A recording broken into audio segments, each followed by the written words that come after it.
স্বাগতম দর্শক বন্ধুরা, আপনাদের সকলকে আমি অনুপ বিশ্বাস।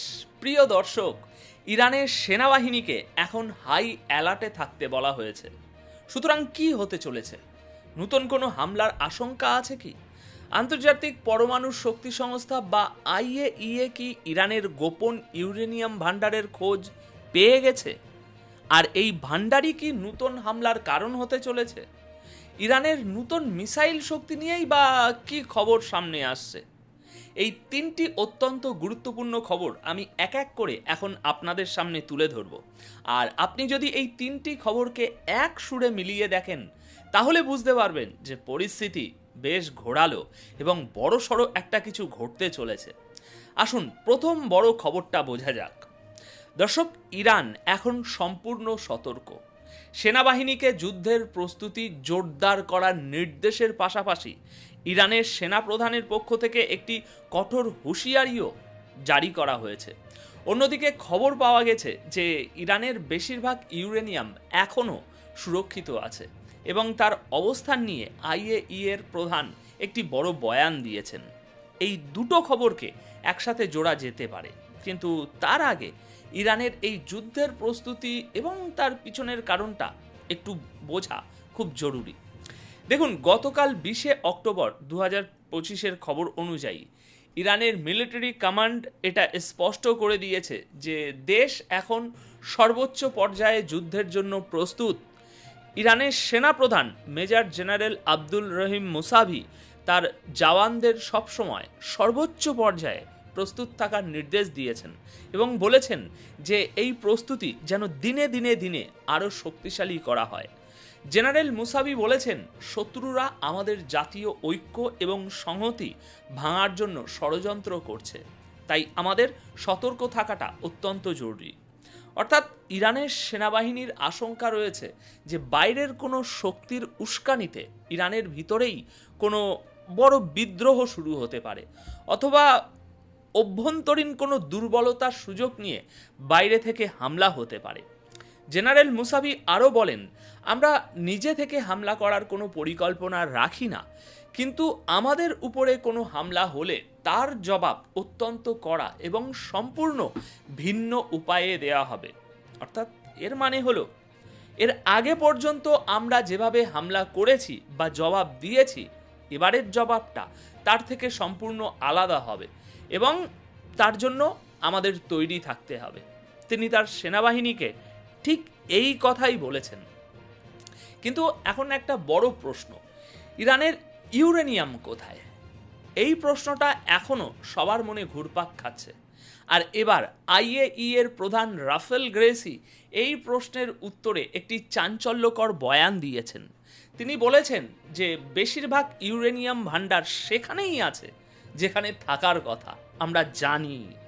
তেহরান এবং আপনার জেনেভার মধ্যে যে প্রবল উত্তেজনা চলছে, তার মধ্যেই জাতিসংঘের পরমাণু সংস্থার ডিরেক্টর রাফেল গ্রেসি স্পষ্ট করে দিয়েছেন যে ইরান তার উচ্চ সমৃদ্ধ ইউরেনিয়াম কোনো গোপন স্থানে লুকিয়ে রাখেনি।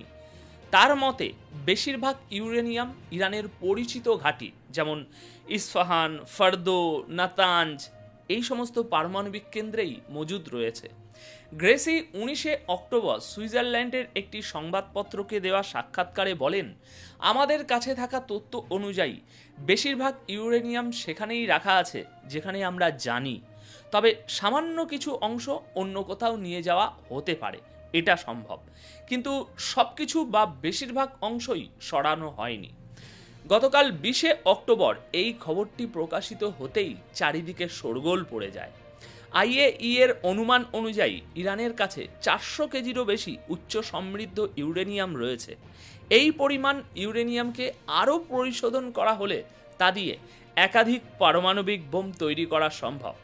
গ্রেসি এটাও জানিয়েছেন যে জুন মাসে আমেরিকা এবং ইসরায়েলের হামলায় ইস্পাহান, ফার্দো এবং নাতাঞ্জের ঘাঁটিগুলো মারাত্মকভাবে ক্ষতিগ্রস্ত হয়েছিল, তারপর থেকে তেহরান আইএই এর পরিদর্শকদের সেখানে পুনরায় তদন্ত করার বা পরিদর্শনের অনুমতি দেয়নি।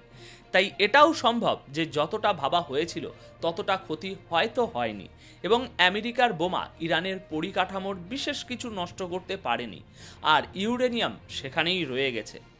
দর্শক, এই দিক থেকে দেখলে আইএই এর প্রধানের এই রিপোর্ট এবং বয়ান তো আমেরিকাকে আবারও ওই 3টে সাইটে হামলা করার জন্য ইশারা দিচ্ছে যে ইউরেনিয়াম ওখানেই আছে, যাও হামলা করো।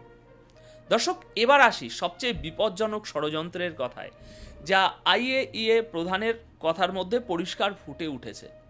তিনি বলেছেন, যদি এখনও ইরানের পক্ষ থেকে আলোচনা শুরু না হয় তবে পরবর্তী পর্যায়ে বোমা বর্ষণের হতে পারে, অর্থাৎ আবার বোমা ফেলা হবে।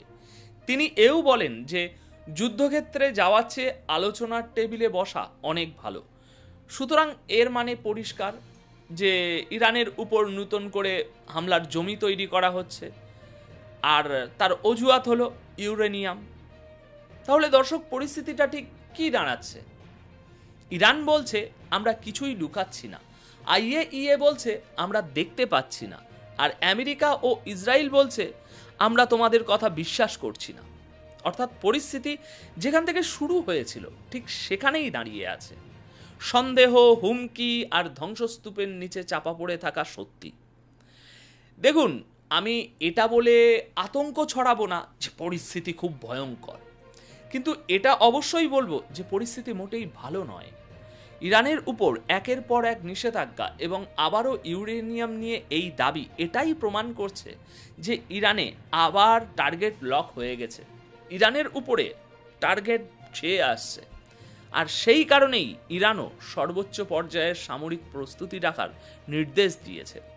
ইরানের অভিযোগ, আইএই এর প্রধানের যে গ্রেসি, যিনি বিশ্বের পারমাণবিক সুরক্ষার দায়িত্বে রয়েছেন, তিনি একবারও ট্রাম্প, আমেরিকা বা ইসরায়েলের হামলার নিন্দাটুকুও করেনি, অথচ তার দায়িত্বই হলো বিশ্বের যে কোনো পারমাণবিক কেন্দ্রে আগ্রাসন হলে তার প্রতিবাদ করা।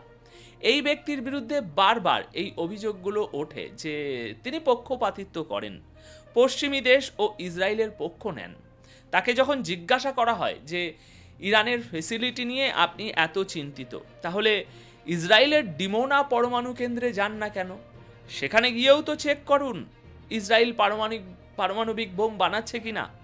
ইসরায়েলকে কেন জিজ্ঞাসা করা হয় না যে তারা পরমাণু অপসারণ চুক্তি বা এনপিটিতে স্বাক্ষর করে না কেন? কিন্তু না, টার্গেট করা হবে শুধু ইরানকে, আর তার কারণটা খুব পরিষ্কার। চলুন এবার ইরানের মিসাইল নিয়ে কথা বলা যাক, যা এখন আরও আপগ্রেড করা হয়েছে। ইরানি মিলিটারি মনিটর নামে একটি বড় হ্যান্ডেল থেকে আইআরজিসির শেয়ার করা একটি ভিডিওর কিছু স্ক্রিনশট আমি আপনাদের দেখাচ্ছি। কপিরাইটের কারণে ভিডিওটা দেখাতে পারছি না। এগুলো হলো ইরানের সেই নতুন আপগ্রেডেড মিসাইল যা এখন তাদের হাতে রয়েছে।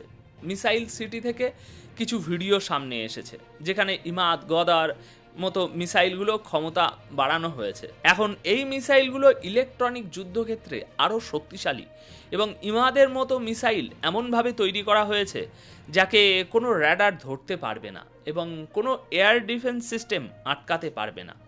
দর্শক, আইআরজিসির এই মিসাইল প্রস্তুতির খবরটিকেও আগের দুটি খবরের সাথে মিলিয়ে দেখুন। একদিকে ইরানের সেনাপ্রধান বলছেন তৈরি থাকো, অন্যদিকে গ্রোসি বলছেন ইউরেনিয়াম ওখানেই আছে।